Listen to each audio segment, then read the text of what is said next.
ស្ដាយភេទអ្នកបួសស្ដាយឈ្មោះអន្តិតលោកកូនជាទីស្រឡាញ់បើអស់និស័យនឹងភេទអ្នកបួសហើយលោកកូនចង់សឹកក៏សឹកចុះម៉ែមិនខាត់ទេតែម៉ែគ្រាន់តែចង់ផ្ដែផ្ដាំលោកកូនខ្លះថាជីវិតអ្នកគ្រប់គ្រងផ្ទះមិនងាយស្រួលឡើយគឺមានការខ្វល់ខ្វាយច្រើនរោគនេះរោគនោះរោគនេះខ្វះនោះមិនចេះគ្រប់គ្រាន់ប្រឹងព្រោះទាំងន័យហត់ព្រោះត្រូវធ្វើការងារដើម្បីរកស៊ីចិញ្ចឹមជីវិតគ្មានគិតយប់ថ្ងៃបើលោកកូនសឹកមកមានចំណេះជំនាញអីមួយច្បាស់លាស់អាចនឹងរស់ស្រួលបន្តិច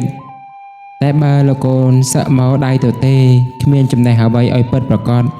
ត្រៀមខ្លួនធ្វើសំណងឲ្យហើយទៅកូនព្រោះម៉ែគ្មានគេចែកកូនឡើយកូនហើយម៉ែនិយាយនេះមិនមែនចង់បន្លាចកូនឬចង់បង្អាក់ការសឹករបស់កូនទេម៉ែគ្រាន់តែចង់ឲ្យកូនដឹងថាជីវិតអ្នកនៅផ្ទះខុសគ្នាឆ្ងាយណាស់ពីជីវិតអ្នកនៅវត្តអ្នកនៅផ្ទះមិនសូវមានសន្តិភាពផ្លូវចិត្តដូចអ្នកនៅវត្តឡើយអ្នកនៅផ្ទះមានតែរឿងក្តៅក្រហាយទុកច្រើនជាងសុខតែអ្នកនៅវត្តអាចសុខច្រើនជាងទុក្ខនិយាយត្រង់ចុះ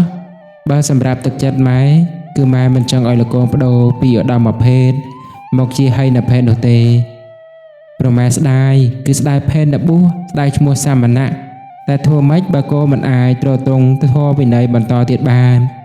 ម៉ែមានតែធ្វើចិត្តទទួលយកតែប៉ុណ្ណោះ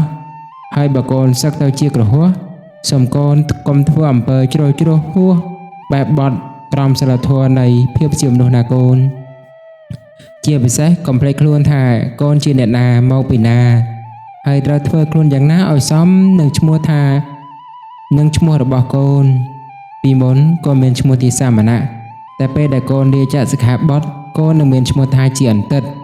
ដែលមកពីពាក្យថាបណ្ឌិតអ្នកមានចិត្តសប្បុរសមានការចេះដឹងច្រើនមានហេតុមានអត្តបៈដូច្នោះមុននឹងធ្វើអ្វីសូមកូនគិតពិចារណាឲ្យបានច្បាស់លាស់កុំឲ្យខូចឈ្មោះអន្តិតហើយកុំអាងថាខ្លួនសឹកចង់ធ្វើអ្វីតាមតែចិត្តដោយមិនគិតឲ្យសោះណាកូនទោះកូនរក្សាមិនបានសិល10សិល8ក៏សូមកូនមានត្រឹមសិល5ក៏ក្រៃលែងណាស់ហើយកុំសឹកបងមិនទាន់10ថ្ងៃផងទៅរាយសន្ទុករីម៉ងរីសន្ទូចសឹកមកសក់មិនទាន់ដោះស្រួលបួលផងទីម៉ែការប្រពន្ធសឹកមកមិនទាន់បាត់ធំក្លិនស្បង់ជីវោតអង្គុយផឹកស្រា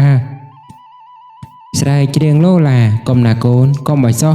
ស្ដាយឈ្មោះអន្តិតកូនកុំខ្លាចបាបតែក្នុងពេលដែលកូននៅបួសទោះកូនសឹកមកជាកុហកក៏កូនត្រូវតែមានការខ្លាចបាបដូចគ្នាព្រោះបាប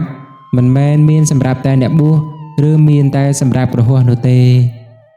ឲ្យតែកូនធ្វើខុសមិនថាអ្នកបួសមិនថាកុហកគឺបាបទាំងអស់ទោះបីទៅជាអ្វីក៏ដោយកូនត្រូវប្រកាន់ខ្ជាប់នៅសច្ចៈចេះគិរវៈអ្នកមានគុណធម៌ខ្ពស់និងចេះដាក់ខ្លួនឲ្យទៀមធ្វើជាអ្នកបម្រើអំពើល្អកុំគ្រប់គ្រងកុំនេសាទឬកុំធ្វើខ្លួនជាខ្ញុំបញ្ជាដាច់ថ្លៃនៅអំពើអាក្រក់ណាកូនមុននឹងធ្វើអ្វីមុននឹងធ្វើអំពើ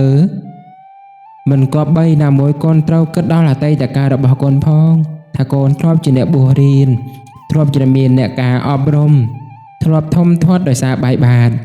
និងធ្លាប់មានចិត្តបរិសុទ្ធស្អាតដូច្នេះកូនកុំរស់នៅដោយប្រកបសេចក្តីប្រមាទទោះបីកូនមិនមែនជាព្រះសង្ឃដូចមុនក៏ដោយក៏កូនមិនត្រូវធ្វើខ្លួនឲ្យបាត់បង់តម្លៃក្នុងនាមជាអ្នកបួសបានបួសរៀនដែរហើយកុំធ្វើខ្លួនឲ្យគេមើលងាយនិងវាតម្លៃមិនល្អចំពោះអ្នកបួសទាំងអស់ព្រោះដោយសារកូនម្នាក់អីធ្លាប់បួសធ្លាប់រៀនមានឈ្មោះប្រពៃធ្លាប់សាងស្នាដៃថ្លៃថ្លាឧត្តមធ្លាប់ដើរតាមព្រះលះទុកក្រៀមក្រំធ្លាប់បានអប់រំបន្ទំដួងចិត្តទោះបីខ្លួនសឹកត្រូវនឹកកំភ្លេចចងចាំជានិច្ចពាក្យពេចន៍ក្រាត់ក្រំព្រះធម៌ទេសនាចរចាជាប់ក្នុងចិត្តសូមអ្នកអន្តិតគិតឲ្យវែងឆ្ងាយកុំសឹកមកវិញគេជ្រិញគេស្អប់ប្រព្រឹត្តមិនគប់ជាប់ចិត្តអបាយសឹកមកផឹកស្រាលោឡាក្អាកអាយរំច្រៀងសប្បាយស្ដាយឈ្មោះអន្តិតឈ្មោះអន្តិត